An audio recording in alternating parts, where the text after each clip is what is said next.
une société dans laquelle j'ai engagé de manière très active une politique de responsabilité sociale d'entreprise dès 2006 à mon arrivée ici. Pour moi, la responsabilité d'une entreprise, c'est un engagement de respecter, bien sûr, les critères concernant les questions environnementales. Donc, nous avons beaucoup travaillé, nous sommes maintenant dans l'industrie immobilière, numéro 2 dans le monde et numéro 1 en Europe en matière de respect de l'environnement dans nos bâtiments. Dans le domaine social, c'est un sujet sur lequel j'ai travaillé très rapidement. J'ai mis en avant comme l'un des premiers objectifs, comme priorité, la question de respect de la diversité, de la mixité, de la parité dans l'entreprise, qui pour moi est un facteur de performance de l'entreprise. Ceci a conduit cette entreprise à réduire les écarts de salaire entre les hommes et les femmes dès 2014. À partir d'un programme, d'un budget spécifique voté par le conseil d'administration sur 3 ans.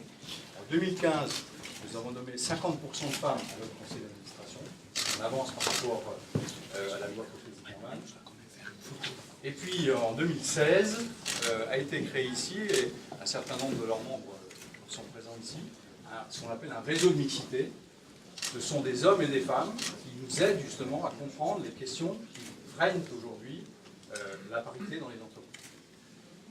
Et puis tout ça a produit ses effets, puisqu'en 2017, nomination d'une directrice générale, 40% de femmes au comité exécutif, encore seulement 30% au comité de direction, mais tout ça va avancer avec tout un travail que nous faisons sur les promotions dans l'entreprise, parce que c'est un combat.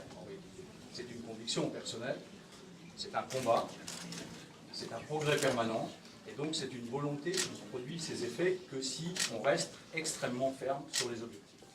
C'est ce qui va continuer avec Becca Brunel et avec ses équipes, parce que, au fond, le vrai sujet, c'est une question d'égalité, de justice entre les hommes et les femmes concernant la société. Je suis très heureux d'être maintenant membre de la task force qui va travailler sur ces questions-là bientôt. Mais au fond, nous sommes très fiers ici d'avoir fait ça. Nous sommes très fiers de vous avoir avec nous aujourd'hui, Monsieur le Président de la République. On organise, on surveille, on contrôle, on s'assure qu'il y ait une vraie égalité salariale au même poste, qui est un des problèmes, quelle que soit la loi depuis des années, qu'on continue à constater. Et donc, comment vous arrivez à piloter tout ça? Alors, je crois que cela a été, chez Gessina, comme le disait Bernard, une vraie volonté de le faire, d'abord pour une volonté politique. Alors, notre logiciel a été plutôt Excel, un très joli logiciel qui fonctionne bien, mais surtout un travail qui a été fait à tous les niveaux de l'entreprise, d'abord au conseil d'administration, parce que la mixité au conseil d'administration a permis de mettre ces sujets-là sur la table et à avoir la parité 50-50 au conseil, à considérer que ce sont des sujets importants, et à surveiller la mise en œuvre de ce plan.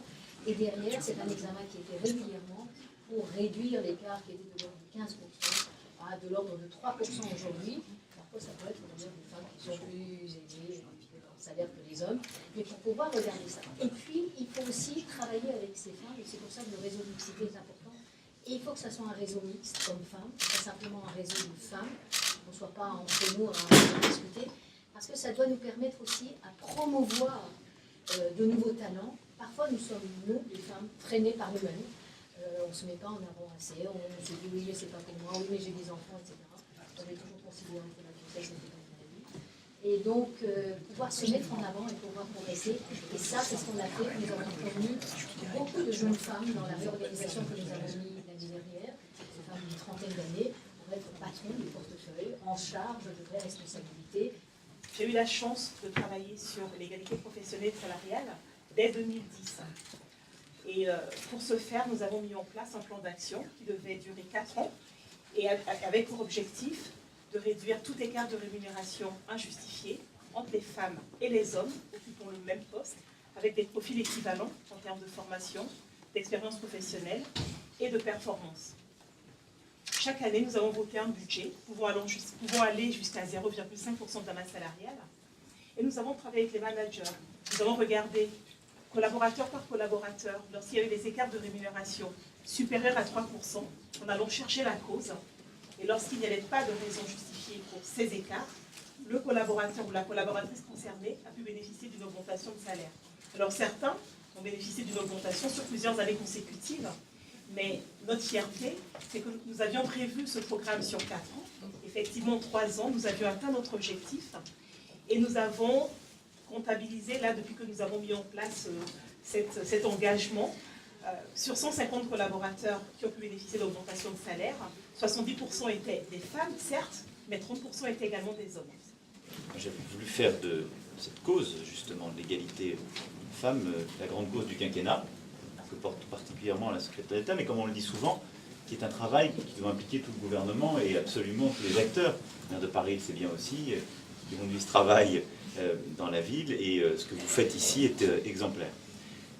J'ai annoncé en novembre dernier une série justement de grands axes de transformation. Il y a un Tour de France qui a été conduit, un projet de loi qui sera soumis dans les prochaines semaines, et puis un comité interministériel qui s'est tenu ce matin, et on le voit avec ce qu'ont rappelé les ministres, une implication dans chaque domaine.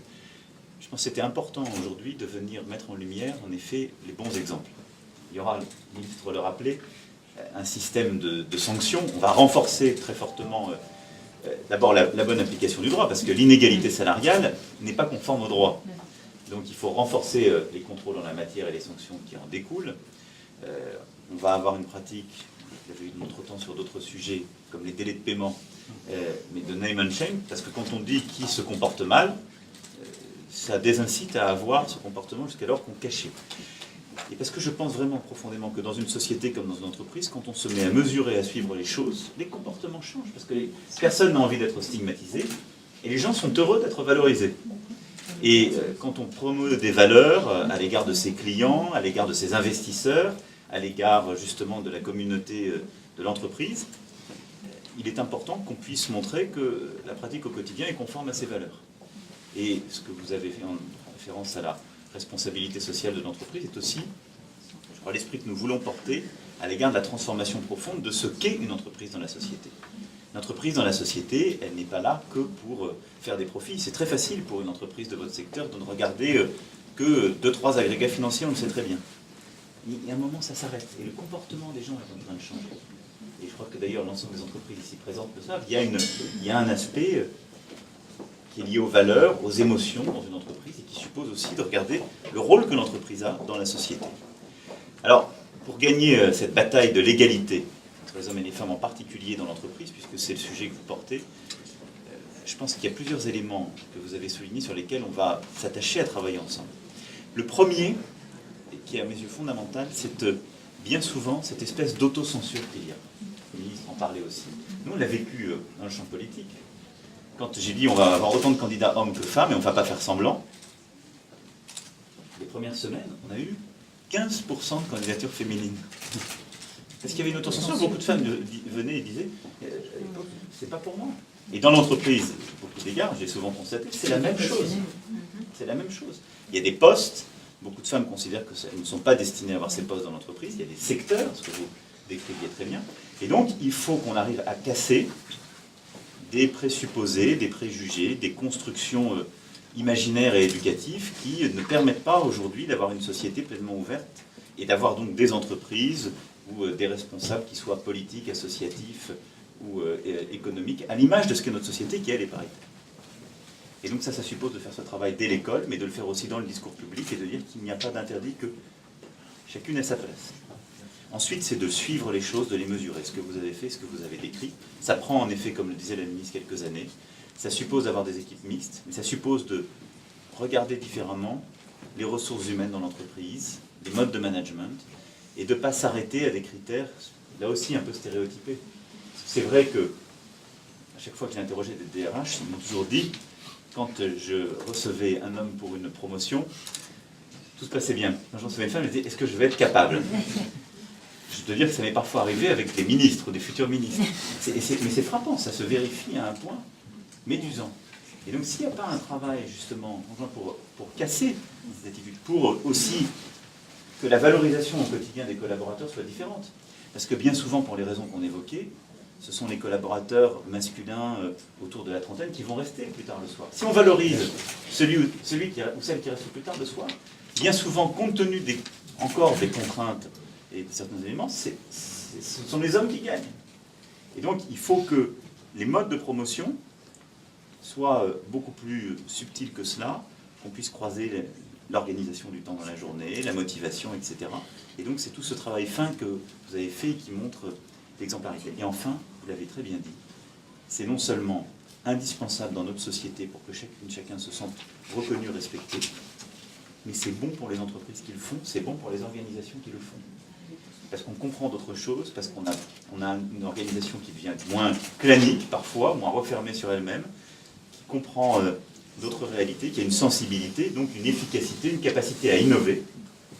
Et on la regarde, ça se mesure aujourd'hui très bien, les entreprises, les structures, les organisations qui innovent, qui pensent à l'avenir, elles ont ces caractéristiques. Donc pour toutes ces raisons, on va continuer ce combat culturel. Il a une part plus punitive, mais il a aussi cette part de valorisation pour justement les entreprises qui sont exemplaires à ce titre dont vous êtes. Donc merci beaucoup et bravo. Bravo.